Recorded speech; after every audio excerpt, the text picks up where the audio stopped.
Great defeaters, new and old, welcome to another great episode of The Breakdown with your new host, BaseDaKID, Dani Glover from Fightfantvlive. We are the new age, new school, new and improved children of the game. Dani, how you feeling, man? How's your weekend been? Yeah, man, it's been good, Friday, we had a good Friday. Weekend, yeah, nice and chilled one. Just doing a bit of overtime, Got to get the money up and that. But yeah. Hear that. Big ups to Tony. Looks like he touched down safe and sound in I think he's in LA at the moment. So he's in the chat. So big ups to you, Tony. And anytime you are free, feel free to jump on if you want to shoot you a link. If you want to give any thoughts on anything, feel free to do so. But what I'm going to do, I'm going to try and keep today short and sweet. We will, to let everyone know, so we will be speaking a little bit about the fight from earlier on today, but that the full breakdown and everything that's going into next week's show, because that's a totally different week to what we're normally covering. But it was special enough that we have to give some conversational text to it. So like with that being said, we're gonna get rolling. So first off, big ups to Bigsy Biggs. Thank you very much for being number one. I got man like Muller, number two, never fails every week. Tony was number three in the chat. Big ups to you, Tony. Michael Januario, thank you very much. You got North Bank Bren in the house as well. New one, Corn, never seen you before, but I'm sure you're going to let a couple people hold that. So bless ups to you.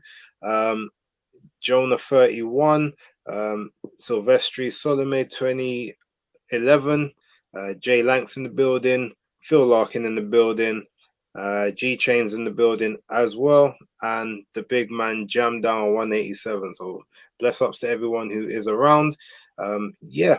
So hold on, I see Big Beats in the house as well. Big ups to you, Beats. Big up, Beats. Much love every time. And Skyline, the editor, big ups to you. Nice to see you in attendance as always. And like AC as well. Yeah. So, all right. So let's talk briefly about what took place earlier on today.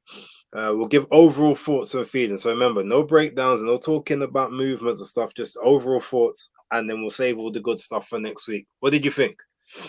Okay. Well, funny enough, because I watched it live at work, so I actually did the write down for the breakdown next week, so that's all right. I've got that all sorted. But what I thought, well, one man mash up my accumulator, a little punk, but got him on points. But yeah, it was mad because in there he rehydrated a lot. Like the size difference didn't look like 2 days ago, and then the weigh-in, and then plus he had size, but then he still had like kind of sunken cheeks, so he could definitely go up 1 or 2 more weights from what it looked like. He looked strong. His output was, what I thought it would be, but yeah, it was a very dominant performance. I gave Fulton only 2 rounds out of the 8. You found 2 to give him, okay? Yeah, I gave him 2 about that next week, but okay, that's yeah. interesting. Yeah, I gave him 2 of the rounds out of the 8, but yeah, very dominant, and yeah, good crowd. Okay, well, He's got his next opponent lined up. Looks a bit good stuff. Well, yeah, I mean, looks like he's undisputed next. Topales does look like he is next in line, and that it's funny because I've said to people, right, that for me, Topales is a harder fight for Inoue than Fulton was, but I feel that Fulton would like beat Topales quite comfortably. So not so much triangle theories and A versus B versus C, but I just feel like style-wise, Topales is a much harder ask for Inoue. So that to me should at least be a fun fight, but that one definitely isn't getting the 12 rounds, 100%. But yeah, no, I thought it was. I mean, I thought it was a stellar performance. Yeah, I thought he would go on points because I thought Stephen Fulton would be better than he was. That's not even to say that he was actually that bad. It's just that nothing he done worked. So it's almost like Inoue must have just studied him and said, okay, yeah, anything that you think you're gonna do or that you've done with these PBC man before, I'm gonna show you how Top Rank get done. And according to the record books at the moment, I think it's actually PBC is 4-20 against Top Rank fighters. So it just goes. Really? Yeah, that's what I saw the record. And when I was kind of going back through some of the list, I didn't do the whole thing, so I left that up to obviously someone else. But I did see enough where I was like, okay, that could actually be feasible because there's bare L's, and I can only remember a couple victories, and then some of those victories came from like man that left Top Rank and went PBC. Like, you see Manny Pacquiao after he lost to Jeff Thorne and then ended up on PBC and then cleaned house until he fought Ugas. It's them kind of and so yeah, so all of them Top Rank or ex-Top Rank man seem to, you know, I guess it just must be the inactivity of the PBC fighters. They're just not getting the right tests. So, but yeah, look, again, Inoue, great performance. I didn't give Fulton a round, but I did give him a share of the 7th. That's about as much as I gave him. I had it at the end of the fight. I had it 0-6, no 0-7 and 1 even. So yeah, to me, like Inoue just masterclass domination. But yeah, we'll talk about it. But yeah, big ups to him. Let's look out for that unification. I think he can get to about 130, if I'm honest. I don't think he can get much bigger than 130, if I'm honest, because people are talking about, oh, he could be like the next Pacquiao, but Pacquiao was that sort of super bantamweight when he was in his early 20s. By the time he hit 30, he was already at welterweight. So you can tell by frame wise, that Inoue doesn't have the same skeletal structure to be able to hold the excess weight effectively, in my opinion. And he don't have the same massive calves either to hold it. But as I said, he could do another 2 more, and that's it. So that's 130. I think 130 would be his limit. I think he'll definitely be a champion at 126, and I think he can compete for titles at 130. I don't necessarily know that he'll win them, but yeah, I feel like that's where I feel like that's where his ceiling is, and then he might end up at 135 in like not a cash out, but you know, like one of those legacy daring to be great type fights against someone a few like maybe 4 or 5 years from now. But it's a great performance either way. And yeah, he's definitely special. Let's talk. Okay, before we get into the action from the weekend, let's talk real quick about the pound for pound rankings, right? So a lot of people off of that performance are basically putting Inoue as pound for pound number 1, and they're saying that unless Crawford does a madness on the weekend and, you know, basically dominates in similar fashion and stops Spence, that he can't take that number 1 spot from Inoue. What's your thoughts on that? I don't think that's fair, because Errol Spence is a much difficult task than Stephen Fulton. As I said on the roundtable, that most people was thinking that Fulton was going to get run through like butter anyway. So initially, it's only when they saw the size and they go, oh, maybe this can be a bit difficult. But this is Spencer Crawford's always been billed as a 50-50 fight. Inoue and Fulton was never billed as a 50-50 fight. Most people even thought Fulton was going to run for the hills and duck Inoue. So you can't ask Crawford to be slapping around Errol Spence to get number 1 status, because it's a totally different entity he's got to deal with. So whether he wins in a close shave, whether he wins in dominant fashion, to me, the winner of this weekend, which is billed as the fight of the century, is the pound for pound number 1. So if Crawford does it, he's pound for pound number 1, because he's had he's fought the big fish, and he's had to deal with other guys prior to that. So yeah, he'll be the number 1. And if Errol does it, in my opinion, then he becomes number 1, because Inoue is not going to become the face of boxing off of the back of that, unfortunately. But I believe though the person who wins on the weekend has the chance to become the new face of boxing. Well, hold on. Let's not. Okay, that's a bit of Western bias there, because Inoue is already the face of boxing in the Eastern world. Like we can't just think of, oh, because it's not in the UK or the US. I mean, he makes more money over there probably than most of the big faces make on this side. So he could actually That's say true. he's the face of boxing. No, that's true. But remember, the pundits and the people you're hearing talking about this is from the Western world. So I'm talking from a Western perspective because I don't know what the guys over in the Far East are saying in general about if Terence has to do a madness, because the people saying Terence has to do a madness are over in the West with us. So I can only speak on our side of the street, so to Fair enough. speak. Fair enough. Okay, well, I somewhat agree with you, to be honest, when it comes to Crawford. What I will say, obviously, with Inoue, he's gone up more weight divisions thus far. So he does have that. Obviously, he's got the same undisputed as Crawford has. But the one reason why I do think I would undisputed fight is purely because whether I agree with it or not, and bear in mind, you know me, I've got my biases, but I do look at the facts. Errol Spence is a consensus top 10 pound for pound fighter, right?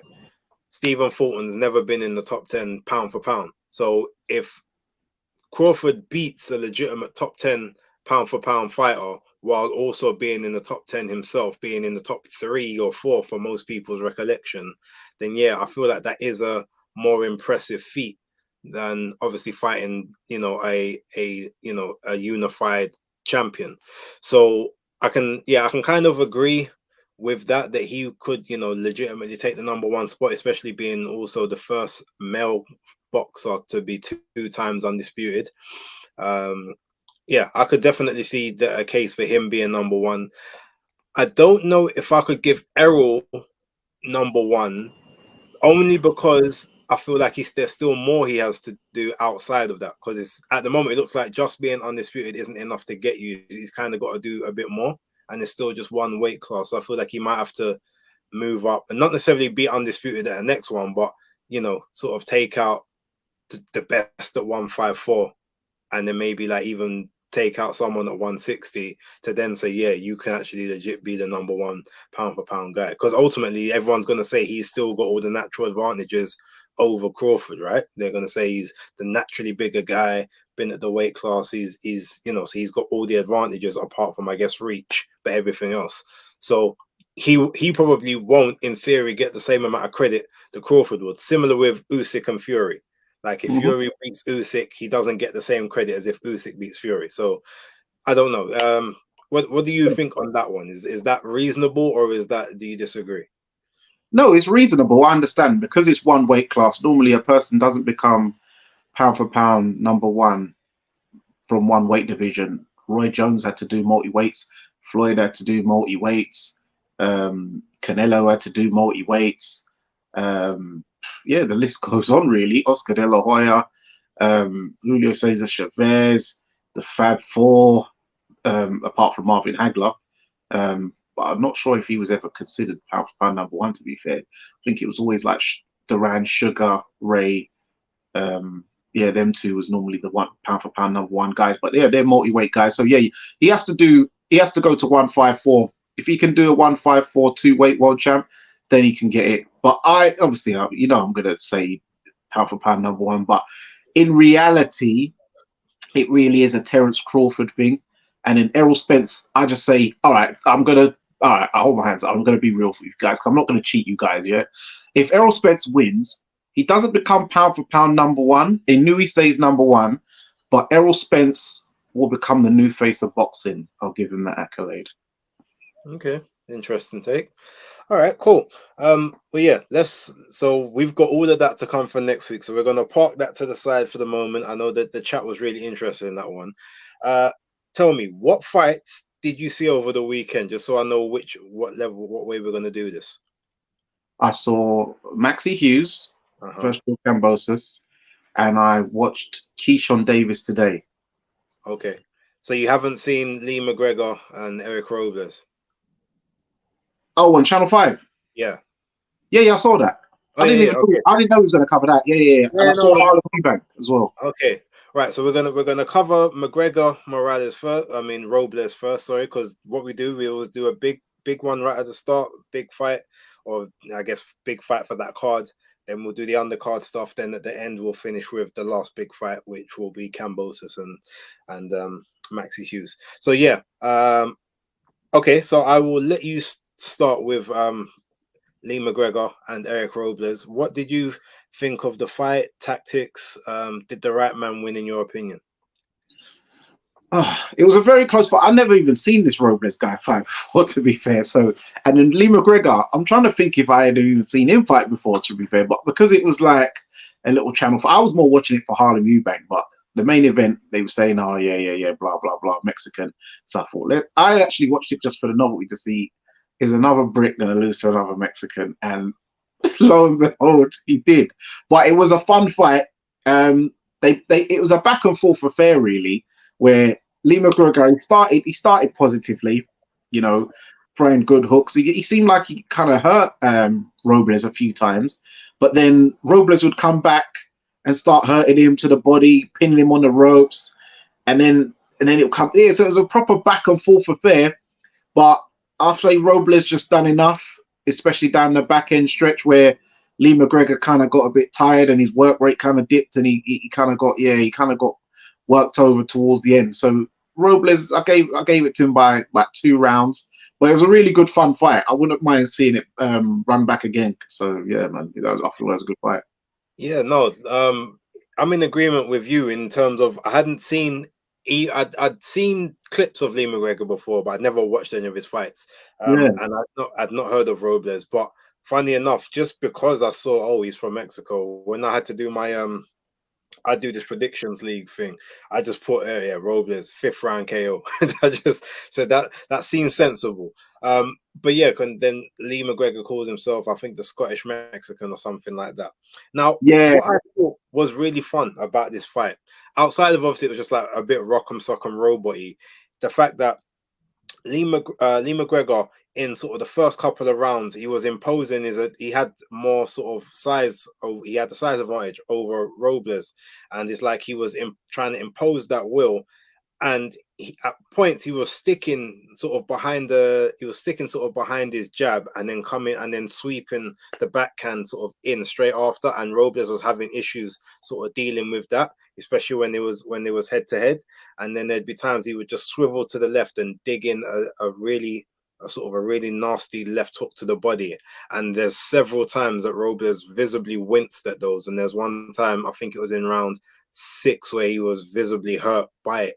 And McGregor tried to step on the gas, but he just wasn't able to sort of get the opening that he needed.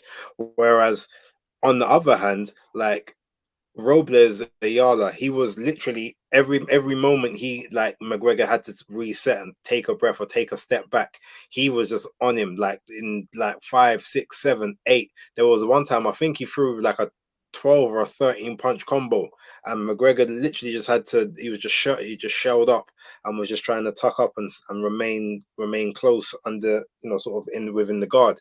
And it was just a really sort of fun back and forth fight. But then it got to a point where I think McGregor thought, okay, you know what, this is actually getting away from me.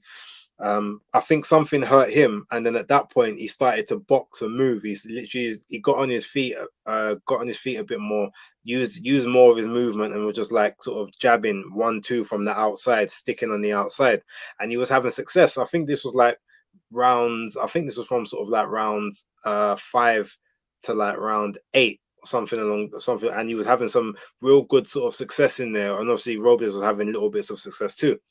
But all of a sudden, then literally out of nowhere, he decided to try and go back into the pocket and say, all right, I'm going to fight your fight, and basically take it to you. And again, gave Robles back the momentum that he was starting to take for himself.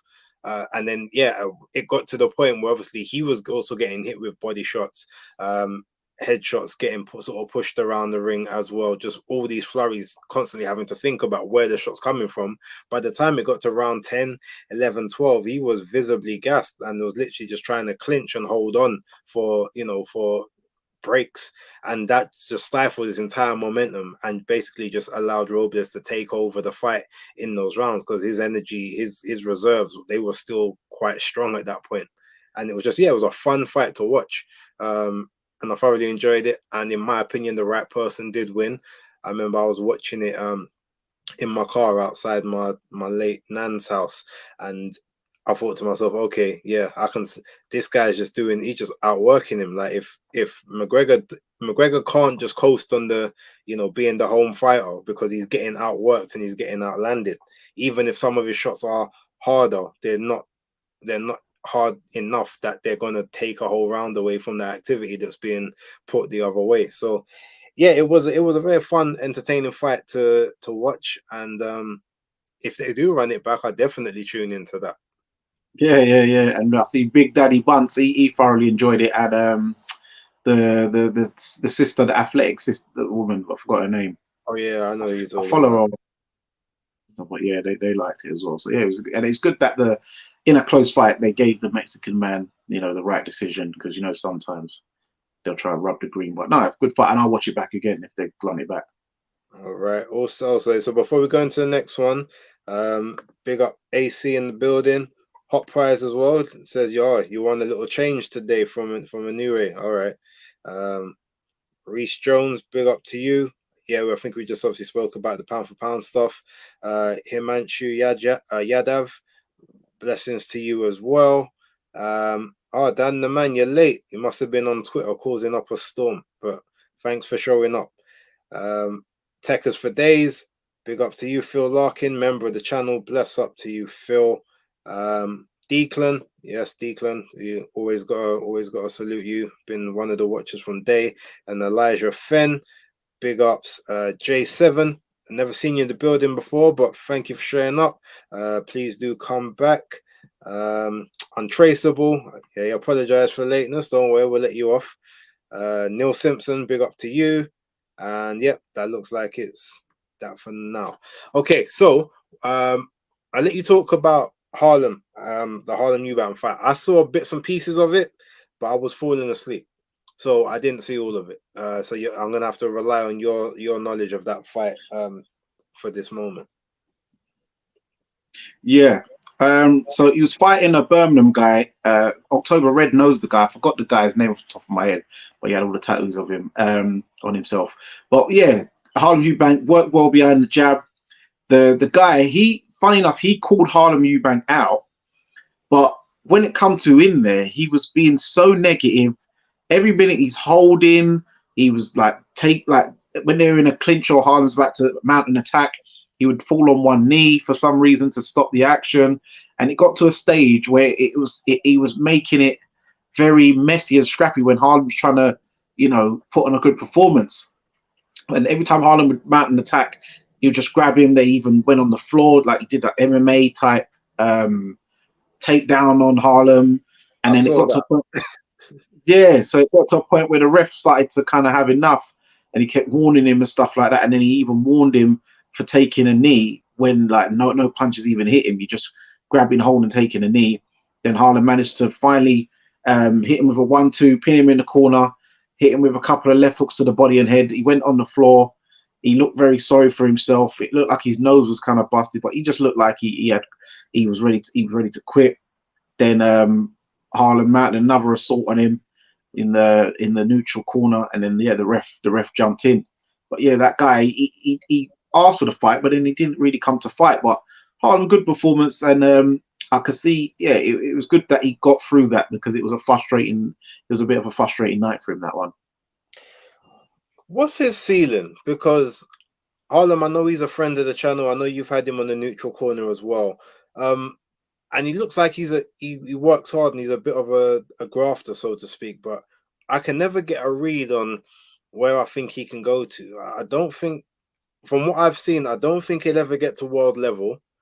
And I don't know if he can get to European. So, like, where does he go? Like, what do you think is like his ceiling, or is he just wanting to basically just be a domestic fighter? What do you think? Well, I don't. Well, when I get him on when I get him back on, I'll have to ask him his goals and aspirations. I imagine it'll be to say world champion and stuff. But I see him looking British Commonwealth level, maybe challenging for the European title. based on his name and stuff, he could get pushed for something like that. And if the right guy is there, he could possibly win it. Probably on points, because he's not a big puncher. He's a sharp puncher and a snappy puncher, but he's not a heavy hand. He's not that heavy-handed.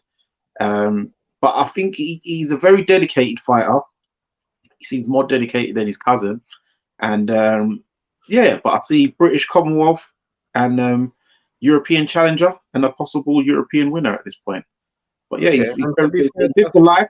Lives the life. Like, if you watch his page and stuff, he's a bit like his late cousin Sebastian. Like, yeah, very holistic and stuff like that. So yeah, man, real good. I mean, look, to be fair, like, even Commonwealth, British, European level is still an excellent career for most people. So if he can achieve all of that, great. It's just I never really know where to class him, because he's not young and he's not taking necessarily, like, quote unquote big fights. So I don't know what the aspiration and the goal is. But I guess nothing before its time, as October Red always tells me.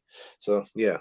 All right. Well, sticking with that card, I guess we've got to talk about the Matty Harris defeat. Now, I've still not been able to watch the full fight because I can't find it anywhere. It was on the world broadcast for the Zone, but it wasn't on UK the Zone, and it wasn't on the Channel 5 broadcast either. And I can't find it on YouTube. It weren't on Italian, and it weren't on Canada either. So I don't know where Tony was watching it. That's why I said, hey, it's on Channel 5, so just calm down, because I was getting annoyed. He kept quiet. So I couldn't find nothing. I went through all the links and nothing was working. So I don't know where he got that link.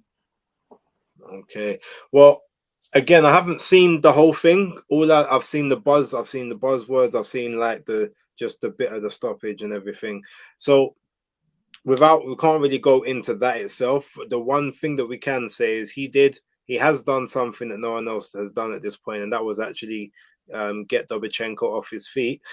So do you think that they should either run that one back, or do you think that maybe he needs to go a different route and just work on basically everything that was wrong and just become more active at this point?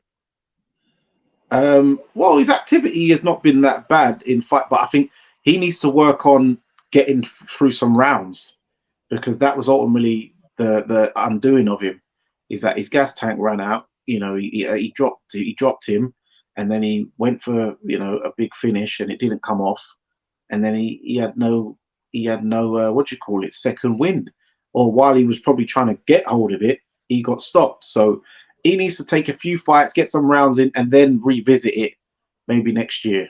Well, if you remember Beats, shout out to Beats obviously again in the chat. He said yesterday that, if you remember, 4 of his 5 fights was knockouts, and it equaled almost like about 4 minutes worth of action. And he's saying, and I remember Beats, and he made a great point. If he's taking them out within 1 round or within like a minute of the round or something, there is absolutely no reason why he should then go into the ring 2 months later. Put him back in the ring a week later, 2 weeks later, like 3 weeks at most. Like, just keep him active and building if he's only going to be knocking people out within a round. And at least that way, the more you keep him in there, even if it's only against like pedestrian level guys, he'll start to build up that sort of that ring cardio and just that knowledge of how to navigate things. And if it means that you're going to have to loan him out to other promotions to get him on shows because you don't have the dates, I feel like a lot of these promoters need to start doing that again, like they used to. With Matchroom, it's a little bit different because they got so many shows all over the world. If they wanted to, they could do that quite easily. Like, you could just throw someone on a UK card here, then like 5 weeks later throw them on the American card, then maybe throw them on the Spain card if they're still doing those, or put them on one of the Mexico cards, and you can just keep moving people and rotating them around if they're prepared to take the relevant and appropriate money for that, especially in the early stages. I mean, someone like Diego Pacheco, I feel, has been moved extremely well in that regard. He's been brought over to the UK, to Manchester. He's been sent to Mexico to work in the 16 by 16 ring. He's been all over the US. Like, so and he was getting put on show after show after show, and it's benefiting him now because he's keeping the activity up. So I feel like, yeah, if you're only doing one round a piece, you might as well jump back in the ring 2 weeks later. You've got to be fresh. There's no reason to take 2 months off. Yeah, I agree. And if you think about it, in the amateurs, he probably wasn't getting that many bouts as a super heavyweight anyway. He was probably getting a lot of buys in the tournaments and probably just fighting in the semis and the finals. So then he's in the pros now. He's banging guys over in one round. You can get a bit gash. You can start going out partying, having late nights, thinking, yeah, I don't really need to train because I'm only fighting a journeyman. So I'm cutting corners in training, which, some people, maybe even yourself, has kind of alluded to. You've heard a few alarm bells in a few of his interviews, and then it's a bit like, what's his name? He used to call himself the Monster. What's that Puerto Rican guy's name? Which one? The one who was doing all the 21 rounders. He knocked out 15 people in the first round. Edgar Berlanga. Yeah, Berlanga. So when he first, then a man took him past the first, and then he started looking very mad, and he's getting dropped and doing hip thrusts on the floor, and he's just looking a bit nuts. So you got to get them rounds in, man. Very true. Very true. Okay. Right. I think that's it for that card. There wasn't anything else I saw on there. I think Cash Ali was also on that card. I think he lost as well, but I haven't seen it, so I can't comment.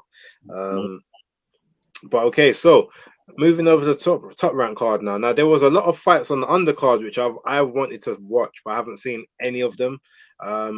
I think Jeremiah Milton was on there. There was there a the heavyweight. I think that's on the card this week coming up. There was a few people, a few others that I wanted to have a look at, but they weren't. I didn't get to see any of those fights. But obviously, we'll take it to Keyshawn Davis versus what's Patera's first name? Do you know? No. You talk. I'm gonna find it. Yeah. So I'll start off with the fight. So yeah, going with the Keyshawn Davis, let me get my notes. So the first round, Francisco Patera. That's it. Francisco, yeah. Yeah. Okay. Yeah. So the first round, Keyshawn come out, boxing behind the jab nicely. He trains with Crawford a lot, innit? Yeah. Yeah, you can see by his style, even his body frame, he's got that kind of Bud Crawford thing. So he's coming out. He's still a bit amateurish where he's throwing the straight 1, 2, 3, 4, 1, 2, 3, 4. Like like when the coach is on the pads, come on, 4 straight. So it's a bit amateur still. So he needs to work on that. He was throwing a few wild hooks when he was backing up Patera against the ropes. He was throwing some wild hooks and missing, bringing himself off balance a bit. In the 5th round, he landed to pin him on the ropes and lands a couple of good lead uppercuts against the rope, and then he, peppering him with the 1, 2, 3, 4. It was, I think, the 8th round where he did this move where it was like a shimmy, pull. Yeah, it was a slip, boom, pull counter. So that was a very good move. Even Shakur Stevenson, he got out of his chair and he was very impressed with that, and he literally punched the snot out of him. Like that was impressive. I didn't even think he was going to get up the way he went down like that. But shouts out to Francisco Patera. He showed good resilience because after he got up, he seemed to take all the shots well. Like he wasn't really getting hurt that much. I thought Keisha would have, got rid of him, but afterwards he just kind of boxed consummately, hitting him with 1, 2, 3s. He landed good 1, 2 in the 9th.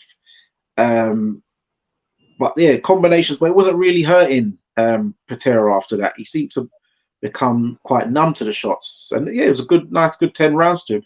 He's still got work to do. What's his name? My man. The one who fought. No, the one who had the debut last week. Oh, Andy Cruz. Yeah, Andy Cruz. I think he beats Keyshawn. Yeah, I think he still beats Keyshawn still. He's still got his number, if I'm being real. But Keyshawn's building nicely. I mean, no, the thing is, I thought obviously he won the fight comfortably, but I don't know. Now again, I was sort of in and out of sleep in this one. I'm not gonna lie, like I was sort of dozing off here, and so I was maybe missing 10 seconds here, 20 seconds there. But I watched the fight, and even though Keyshawn won the fight handily, I don't know if I agree that he won all 10 rounds on two scorecards and 9 rounds on the other. Like I feel like Patera had a couple of those rounds.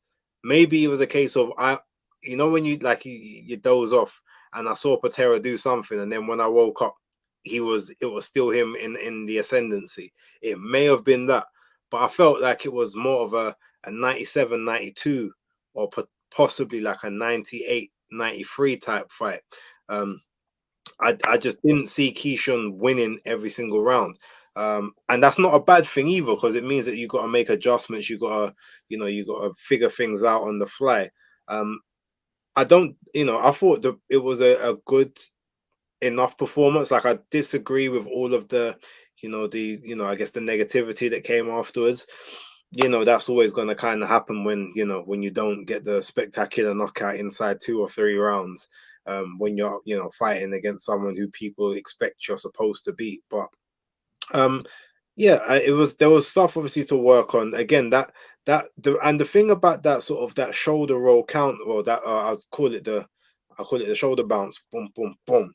The one thing that I thought was actually quite interesting about that is when he did it, he was square on in front of Patera. Like from what I can remember, both of his feet was literally like they were side by side when it happened. So the fact that he was able to evade those punches and not get pushed off balance in that stance from so close, to me was quite impressive. And what also made it very impressive looking is that it didn't look like there was much power behind it. Like it didn't look like he even put his body weight into it. He literally just turned his hip and it just pushed out his arm, and it looked like, and all that was all it took for the torque and the impact to literally send Patera flying backwards. It did not look like a heavy shot at all. So that tells me that if he works on his technique better and like more consistently, he might actually be a really, really devastating puncher. Because if he didn't even load up on that one, and he sent the guy flying like like one punch man, that could definitely, he might start having to look at that. Okay, how can I turn these shots over a bit better? How can I bring my hip into it a bit more? And maybe he might want to start double taping the wrist as well, so the wrist doesn't move in the glove. All that stuff. He could. I feel like there's punching potential there based off of what I saw in that moment. No, but I think also because Patera threw a 1-2, he was on the front foot, so he came over his front foot. So it kind of does double the power when you walk into a shot, because he's shimmy block, and so Patera's on the front foot. So when he stuck his hand out, you don't need to really load up the Tommy gun. Once you've put it out there, his chin is meeting your fist, so it doubles the power anyway. So it's not like, it's kind of like, even though it's like when Kell Brook initiated the attack and Crawford hit him with the 1-inch punch, even though that was way more impressive because that was from a very short distance. But when you're coming forward, it doubles the impact. So I don't think Keyshawn is a big, huge puncher. I think it just helped that the guy was coming in with a 1-2, so he was very heavy on the front foot. No, I won't say I don't think like he's a huge puncher, but I feel like based on what I saw, he has the ability to be one if he works on that technique. Like if he works on power and works on that technique, I feel like he can definitely increase it. Because again, even with the Crawford thing, like we know the way that Crawford used his hip in that short shot against Kell Brook, you could see, and his feet was firmly planted on the floor. Like he drove all that energy into that snapshot. And while Keyshawn, I don't think Keyshawn was as dug into the ground, but it was just because that shot literally looked like it had nothing on it. It looked like the type of shot normally that it would just, I don't know, it didn't even look like it. It didn't look fast. It didn't look powerful. It just looked accurate and sort of labored. That's what I'm saying. That's why it looked like, okay, I want to see him improve on that power, because not improve on that technique. Sorry, because that looked like, yeah, there could genuinely be like more power in there than what we've seen. And bear in mind, he's what is he now? Nine fights with 5 stoppages or 6 stoppages. So it's not like he's he's feather fisted anyway. He just hasn't got the full pro technique in the shots yet. In How my old is he? huh? How old is he? I think he's 23. Okay, so he can still develop more power as well with the man strength. Yeah. Yeah, so he's got potential. Okay, all right. All right, we got a couple new members in there, so let's say what's up. Our Black Super Sidebar, bless up to you. Inoue number 1 for now, and this Crawford demolishes Spence. I think a lot of people are agreeing with that. Everything is energy. Big ups. Never seen you before. Bronny had a heart attack. Who's Bronny? Vaxxed up. I hope he's no. Okay. Well, whoever that is, we hope that they get better. Don't want to sort of go into that in case that's something I trigger some kind of algorithm. Courtney Witter, he must know you from the ends. Yeah. Oh, I know. Yeah, he's from Lower Sydenham. Yeah. He used to, yeah, he's one of the youngest from Lower Sydenham Adventure Playground. Yeah. Well, big up C Dub, and then Case One as well. Big up to you as well. Okay, right. So let's talk about the main event of that card. So we had George Kambosos Jr. or Ferocious Kambosos against Maximilian, or is it Maximilius Hughes, whichever one of them. Maximus. Is it Maximus? Yeah, Maximus. That's it, Maximus Hughes. Oh, Bronny is LeBron James's son. Someone's saying, okay. Well, yeah. Someone sent me a link to that. I didn't click it though, but yeah. Okay, yeah. Well, we definitely hope he gets better. Thank you for that, Black Super Sidebar. Yeah. So, all right, this one. Let me start on this. So, first things first. Great performance by Maxi Hughes, especially in the first half of the fight. I did actually go back and rewatch it. So the one thing that I thought was amazing about sort of Maxi Hughes' performance in this fight is he made a conscious effort not to basically sit on the ropes in the first half or even back up onto the ropes, to have his back on the ropes, to have to pivot off. He stayed in the center of the ring and was just working off the counter with George Kambosos, who had real trouble being the person that initiates the first phase of attack. Every time that he was trying to throw something, whether it was the jab, whether it was the backhand, where he would come out from wide and then sort of swing his body into the shot, forcing him to then have to reset himself before being able to get back into the attack. Every time that was happening, Maxi Hughes was literally just popping over the top of his arm, whether it was over the top of his jab, whether it was over the top of his looping right hand, whether it was over the top of his lead uppercut that he was doing as well on occasion. And one of the weird things that George was doing, especially in the first half of this fight, which I couldn't really understand, you're fighting a southpaw who's got a high guard up, like obviously moving to angles that you can't really see, you can't really prepare for, but you're fighting him with your lead hand down, knowing that your hand has got to travel a lot further by just natural trajectory. You've got to travel a lot further to, number one, get up past his guard and then over his guard to reach his face, whereas his hand is literally in line with your face the whole time, not having to worry about anything. So he was literally just jabbing over the top of this lazy low lead hand.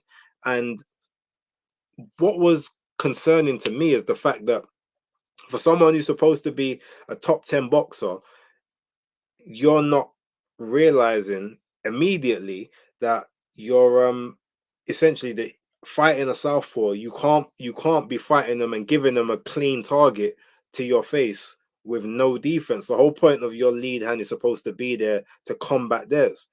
Your lead hand being down here has no protection, especially when you can't see the shot coming.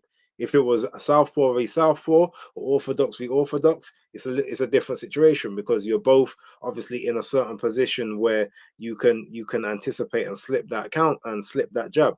But we're at that point when the guy's already moving in an unnatural angle to how you're used to fighting and preparing, and you're just giving him basically free entry to smack you in the face. It just seemed odd to me. And yeah, so the first 4 rounds was pretty much all Maxi, all in the center of the ring, barely took a backward step, and anytime he did sort of push back onto the back foot or even close to the ropes, he would one shot, economic, maybe 2 shots at the most, and spin back out and reset and get himself back into position and make Kambosos just basically have to chase him for the first half of the fight. I think he caught Kambosos with a good right hand. I think it was in the 4th round, and that's the one that split Kambosos' eye. And then at that point, he was pretty much in total control, up until they had the clash of heads where he got the cut over his head. And I think at that point, he might have maybe either been a bit woozy, or maybe just felt a bit disheartened. Oh, I wasn't expecting to get any damage today. And then he did start to sort of become a bit more lapsed in terms of his work rate, but he was still outlanding for the most part, and just being smart and economical, and making Kambosos miss and ultimately making him pay. Now, yeah, Kambosos threw a lot, but very little of what he was throwing, especially in sort of up to the first 8 rounds, very little connected. And even the stuff that connected, there was nothing that was significant that ever really looked like it hurt Maxi. Whereas on the other hand, I saw plenty of shots that to me looked like they visibly bothered Kambosos. So yeah, they're going, obviously, I can't remember my exact scorecard because I did it on Twitter, but off the top of my head, I believe it was Maxi Hughes round 1, Kambosos round 2. Then I gave Hughes 3, 4, 5, and 6, and then the 7th round I gave even. Then I gave Hughes, I believe, the 8th. I think I gave Kambosos the 9th. I think I gave him also the 10th and the 11th, and then I gave Maxi Hughes the 12th. So yeah, I had it all in all. I had it 116, 113. I couldn't give Kambosos more than 4 rounds. The one that I gave as a even round at number 7 was probably his biggest shout to kind of get one. But even then, I thought he kind of was. I felt as if it was generous, even me giving him a split of the rounds. I still felt that Maxi did enough, but Kambosos did land some significant shots there. So even if I was being generous, it's 115, 113 to Maxi Hughes, and then if I took that round away and gave it to Hughes, then it's 116, 112. So yeah, to me, I could not understand the scorecards, especially the 117, 111, the 114, 114. If you're looking at the A side fighter, the hometown fighter, maybe you can scrape out a 6th round in there to give towards the back half of the fight where Maxi was a bit more in survival mode. But outside of that, giving 7 rounds to Kambosos just didn't make sense, and giving him 9 rounds was literally, that to me is a question and a sackable offense, in my opinion. But I mean, what did you think of the fight and just how it played out and just the performance of both guys? You're on mute. Yeah, sorry. Yeah, shout out to Maxi Hughes. So yeah, I had the 1st round to Maxi Hughes, the 2nd as well to Hughes, the 3rd to Hughes. He hit George Kambosos with a good body shot, which visibly hurt him. And I think, was it the 2nd round he hit?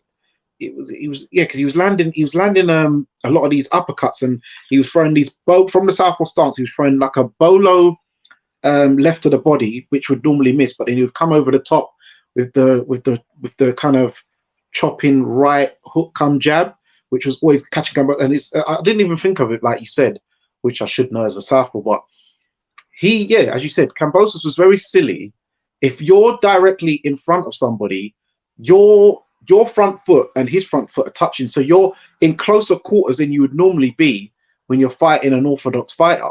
It's something that, what's his name, Kid Galahad always uses. If you notice, he's always trying to tread on your toes because he wants you right there, pin, boom, so he can hit you. So that's what Maxi Hughes was capitalized on. And George Kambosos is so, he thinks he's playing the art of war, but he's decepting himself, because he's there and just going boom, boom, boom, and he's getting knocked back. Even Maxi Hughes hit him with a pull counter in the 6th, which proper knocked him like off balance. I gave George Kambosos, I only gave George Kambosos the 9th, 10th, and 11th. So I actually had it 117, 111 to Maxi Hughes. Yeah, because he was hitting him with body shots, uppercuts, the jabs over the tops, out jabbing him. It was, he even cut him. He, what's his name? George Kambosos. He did hurt Maxi Hughes in the 10th. He hit him with a body shot, and then there was like a left hook, and then Maxi's legs did a little bit of a dance. But other than that, then he won the 11th, and then Maxi Hughes come back and won the 12th, which led me 9-3, mate. Yeah, I mean, like I said, I can't.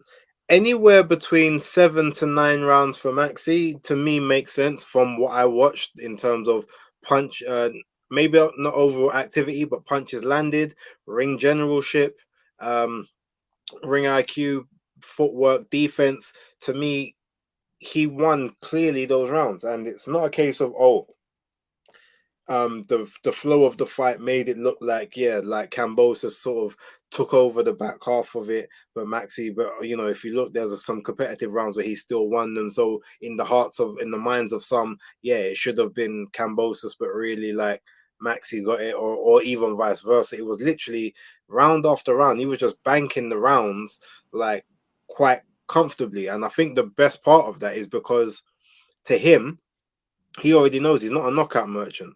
So he's not going in there with the idea of, okay, I'm going to just set you up and set you up and set you up and then boom. To him, he's like, well, if I can get you out of there, I will do, but chances are they ain't going to happen. So I need to basically, every round is a fight for me. And it's not about, like just setting up for the, no, I need to win this round. I need to win that round and win that round. I need to win 12 fights in this fight to win and get the decision, because that's where it's normally going. So that's kind of how I saw it. And to me, it's a shame because obviously myself and Travis were speaking yesterday about it on Monday Night Smoke, where I said, unfortunately, nothing's really gonna happen of it, because this wasn't even like a big card in America or over here. It was just like one of the cards that you kind of put on, but it wasn't the marquee card, especially knowing that the following week you was getting 2 other very significant cards. Obviously the Tuesday one, Top Rank have got a next card on Friday, which I totally forgot about, so I didn't even put that in the basis picks. So I might have to talk about that in a separate video with Sinisa Estrada in there. Then obviously Saturday you've got Crawford and Spence and Crawford. And so it's like there's not even any moment for someone to be continuously outraged. It's not like when Jack Catterall and Josh Taylor fought, and there was like literally nothing on for the next couple of weeks that I can remember. So that's all anyone was speaking about, because there was nothing else to really take your mind off of it. This one, it wasn't a high profile fight. It was like just a sort of a comeback, keep busy fight for both guys, unfortunately. And like no one knows who Maxi Hughes is, so he'll get some positive press off of that. George Kambosos, no one particularly knows or cares about outside of Australia. Obviously in the most respectable way. I'm not saying that he's not a good fighter, but he's obviously that's kind of his market. They don't care about him in the US. I don't know if they care about him over here either. So yes, just the media coverage just wasn't there for it to be a big enough news story. So that I feel a bit sorry for Maxi in that regard, but hopefully he can parlay this one into another big payday over in the States and either sort of win that or get enough that he can retire afterwards, I suppose. Yeah. So as you kind of going off of what you said, so as you said, Maxie Hughes was very smart he used the right tactic with his corner. His corner probably said to him in the gym, and their game plan was, listen, son, just do it one round at a time. Just take it one round at a time. So he's thinking, yeah, got the first round, got the second round, got the third round. All right, see, there you go. See, just one round at a time. One round at a time. Don't be looking for no big shots. Don't be looking for no knockout. Don't be looking, just one round at a time. Rack them up, rack them up, rack them up. And that's what he's doing. And unfortunately, as you said, it's like something bad happens to you. You go and put in an appeal, but then you've got Carnival on next week. So everyone's just going to forget about what's just happened to you because it's on to the next. And this on to the next ain't just no normal on to the next. This is, you've got today and Saturday. You've got like you only got 3 days of moaning. Now everyone's talking on a Tuesday. Normally you get 7 days of grieving. You ain't even getting a 9 night, brother. You got a 3 night. And now it's on to Inoue. Oh yeah, the monster. And then another 4 days time, 5 days time. You got Errol Spencer. Max, he's just a forgotten man, especially in the US and Australia. They don't give 2 hoots. So unfortunately, it's bad. He's been jobbed because he was, as you said, he was on an Indian summer. You know, he was racking up these wins, beating the odds each and every time as the underdog, and he done it again, really and truly. But he's been bumped, and he's gonna have to. It affects his paycheck now because he was probably looking to build on that and instead of getting a pay rise, he's gonna get a pay deduction. Hopefully, he might get a big fight in America where they think, oh, do you know what? You did win the fight, sir. We do want you, so we'll get more. He might not get the deduction purely because from the goodwill, because at least when it goes to his next fight, people will remember, oh yeah, he did win that fight. So it might stay the same. He probably won't get a rise, but I don't think it will drop. I hope it stays at least the same, or give him a little, at least 5% increase, because he deserves it, man. And George Kambosos, he was talking about, oh yeah, you know, I only gave him a few rounds. You know. I thought it was easy, 117, 111. Yeah, that was about right. But then I think he started seeing the media where he was like, "You're looking crazy." His dad's probably said, "Son, we've got to put a statement out." And he's put a big statement out. Okay, a close fight don't mean a robbery. All right, 117, 111 was too wide. And he's like, all right, I have it 7-5. So from 9-3 to 7-5, was it really 7-5? Or did you really? Come on, George. Come on, Georgie boy. You know the deal. Yeah. Say what you want to say. I know you want to say the phrase. Let's keep it up back. and with that, ladies and gentlemen, we're gonna conclude the show, keeping it nice and tight within the hour for this one. Big ups and blessings to Dani for filling in for this week, and obviously he will be back again next week for the big fights. And obviously it's a perfect one for me and him to hash out our differences, because one of us is going to be very upset, and I have a big suspicion it will not be me. So you have to tune in for that, and we'll definitely chop it up. And I think Tony will be in the background somewhere to give his 2 pence on that. Hopefully, if he's got decent enough Wi-Fi wherever he is. But what's that show called? You know, after they do like the all access, and it's the after thing. Is it called the eulogy or something? What's it called? They do the epilogue. Epilogue. So we're gonna have the epilogue next week. Nice. Yeah, we will have that. Tell them where they can find you, man. Yes, you can find me on Instagram at Fightfantvlive Live.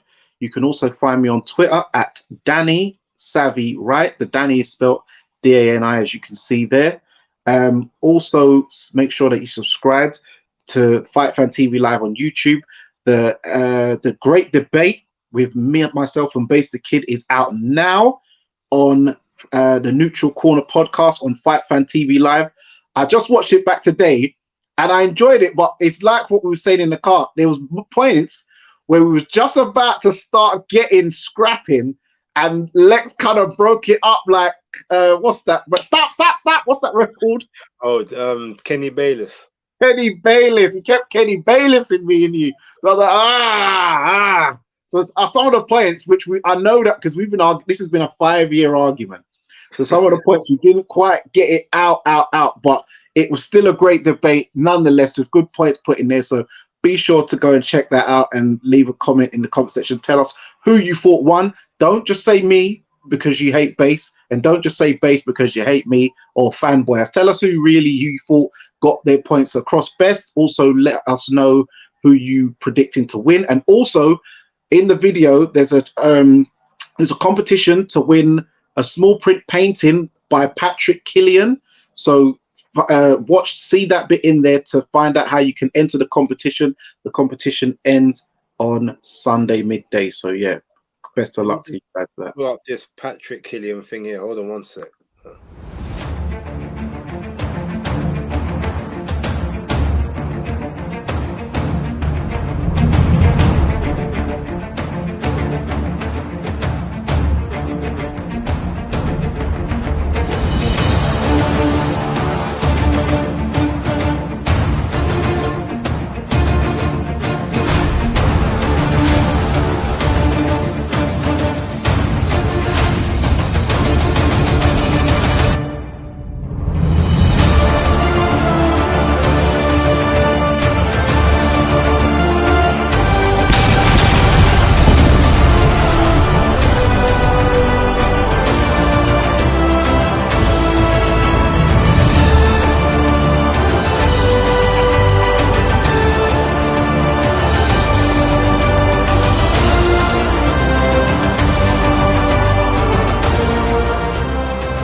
Now, I don't know if that's the small piece of art that you will get, the small print, but even if it's just you know, a fraction of that quality, that's good stuff. So make sure you do check in, tune into that one, and whatever you have to do to win that competition, do so, because it will probably be worth a lot of money in the future.